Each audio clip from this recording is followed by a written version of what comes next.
धानवाड़ी गांव, जो कभी अपनी हरी भरी खेतों और नदी के किनारे बसी शांति के लिए जाना जाता था, अब भय के साए में डूब चुका था। पिछले कुछ सालों में यहां अपराध की लहर ने जड़ें जमा ली थी। लोग रात को अपने घरों से निकलने से डरते थे। गांव की गलियों में फुसफुसाहटें थीं कि कोई अज्ञात शक्ति लोगों को निकल रही हो। कोई आता था और फिर कभी नहीं लौटता। गांव के लोग डर के मारे चुप थे, लेकिन उनके मन में सवाल बेकरार था। आखिर लोग जा कहां रहे थे? कोई लाश नहीं, कोई सुराग नहीं, बस सन्नाटा। इसी गांव में रहता था हरिप्रसाद, एक 60 साल का मछुआरा, जिसकी जिंदगी नदी के किनारे मछलियां पकड़ने और उन्हें बाजार में बेचने के इर्द गिर्द घूमती थी। उसकी जिंदगी सादगी भरी थी। सुबह नदी, दोपहर बाजार और रात को अपनी पत्नी सावित्री के साथ छोटे से मिट्टी के घर में सुकून। हरिप्रसाद का चेहरा मौसम की तरह रूखा था, लेकिन उसकी आंखों में एक अजीब सी चमक थी, जैसे उसे जिंदगी से अभी भी कोई उम्मीद बाकी थी। सावित्री, उसकी हमउम्र पत्नी, उसका साथ निभाती थी। दोनों की जिंदगी में प्यार था, लेकिन गरीबी का दंश भी कम नहीं था। एक दिन हरिप्रसाद अपनी पुरानी लकड़ी की नाव लेकर नदी पर निकला। उस दिन मछलियां कम थीं और वह अपनी किस्मत आजमाने नदी के उस हिस्से में चला गया जहां आमतौर पर कोई नहीं जाता था। नदी का वह हिस्सा गहरा था, पानी काला सा और किनारे पर जंगल का सन्नाटा। हरिप्रसाद ने अपनी नाव को धीरे धीरे खींचा, जैसे उसे कोई अनजानी पुकार बुला रही हो। तभी पानी में एक हलचल हुई।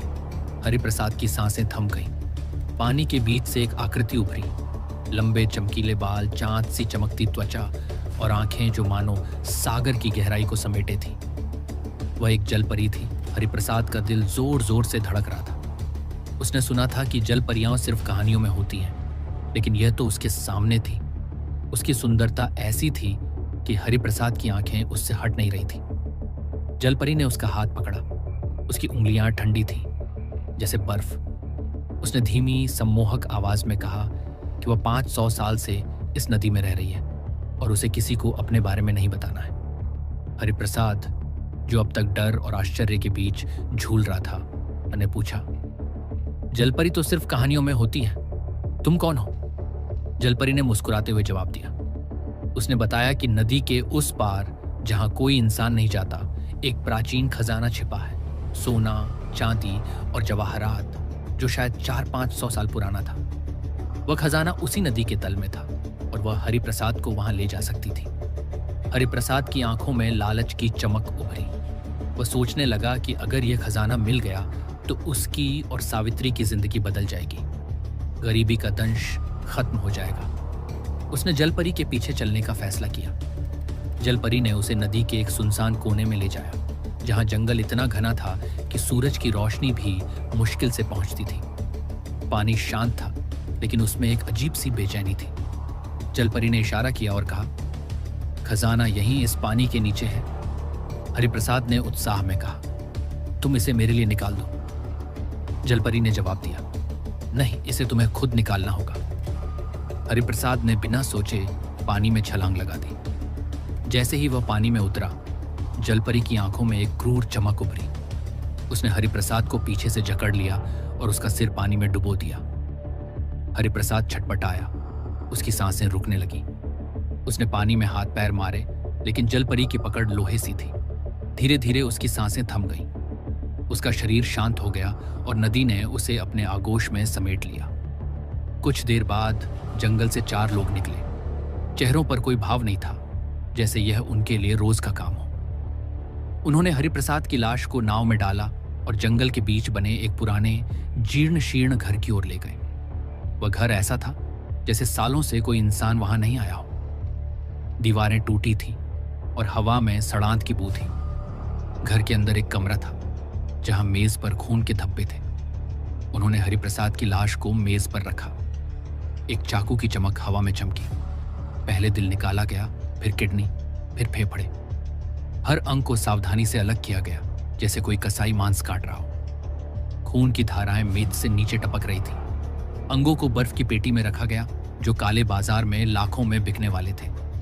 हरिप्रसाद की पत्नी सावित्री को जब रात तक उसका इंतजार रहा तो उसका दिल बेचैन हो उठा। वह पुलिस थाने पहुंची और रोते हुए बोली, कि हरिप्रसाद नदी किनारे मछली पकड़ने गया था और 24 घंटे हो गए वह नहीं लौटा। थाने में इंस्पेक्टर अमरेंद्र चौधरी बैठा था।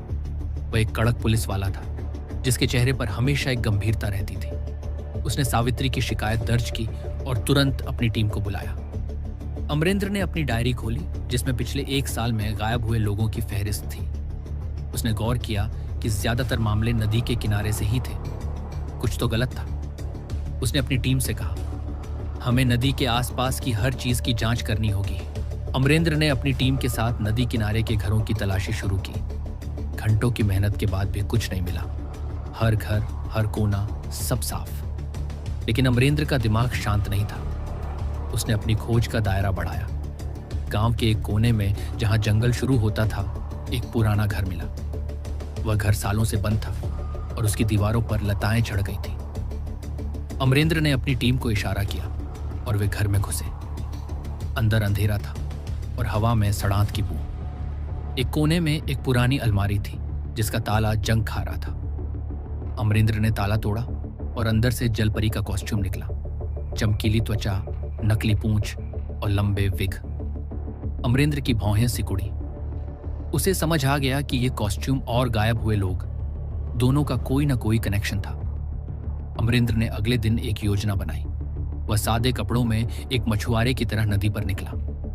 उसने अपनी नाव को उसी दिशा में खेता जहां हरिप्रसाद आखिरी बार देखा गया था। घंटों तक इंतजार के बाद पानी में हलचल हुई। जलपरी उभरी। उसकी सुंदरता वैसी ही थी जैसी हरिप्रसाद ने देखी थी। लेकिन अमरेंद्र तैयार था। उसने जलपरी की बातों में हामी भरी और उसके पीछे चला। जलपरी उसे नदी के उसी सुनसान कोने में ले गई जहां खजाना होने की बात कही। जैसे ही उसने कहा, खजाना यहीं नीचे है, अमरेंद्र पानी में उतर गया। जलपरी ने उसे जकड़ लिया और पानी में डुबाने की कोशिश की, लेकिन अमरेंद्र ने मरने की एक्टिंग की। उसने अपनी सांसें रोकी और शरीर को ढीला छोड़ दिया। जलपरी को लगा कि वह मर चुका है। 4 लोग जंगल से निकले और अमरेंद्र की लाश को उसी घर में ले गए। जैसे ही उन्होंने चाकू उठाया और उसकी छाती पर रखा, अमरेंद्र की आंखें खुली। उसने तेजी से एक हमलावर को लात मारी और अपनी पिस्तौल निकाल ली। उसी वक्त पुलिस की जीपों की आवाज जंगल में गूंजी। अमरेंद्र ने अपनी चप्पल में जीपीएस ट्रैकर लगाया था, जिसकी वजह से उसकी टीम ठीक समय पर पहुंच गई। 4 अपराधियों को हथकड़ियां लगी। जलपरी, जो असल में एक प्रोफेशनल स्कूबा डाइवर ईशानी थी, ने सारी साजिश उगल दी। पूछताछ में खुलासा हुआ कि ईशानी और उसका गिरोह पिछले कई सालों से इस गांव में लोगों को लालच देकर मार रहा था। वे जलपरी के कॉस्ट्यूम का इस्तेमाल करते थे ताकि लोग भरोसा कर लें। फिर उन्हें मारकर उनके अंग, दिल, किडनी, फेफड़े ब्लैक मार्केट में बेचते थे। 50-60 लोग इस साजिश का शिकार बन चुके थे। ईशानी की क्रूरता और चालाकी ने धानवाड़ी को मौत का गांव बना दिया था। लेकिन अमरेंद्र की हिम्मत और चतुराई ने इस काले कारोबार का अंत किया। अदालत में ईशानी और उसके साथियों को फांसी की सजा सुनाई गई। धानवाड़ी में फिर से शांति लौटने लगी। लेकिन हरिप्रसाद और उन तमाम लोगों की यादें गांव के दिल में हमेशा के लिए दफन हो गई। नदी अब भी बहती थी, लेकिन अब उसकी लहरों में जलपरी का डर नहीं, बल्कि एक नई सुबह की उम्मीद थी।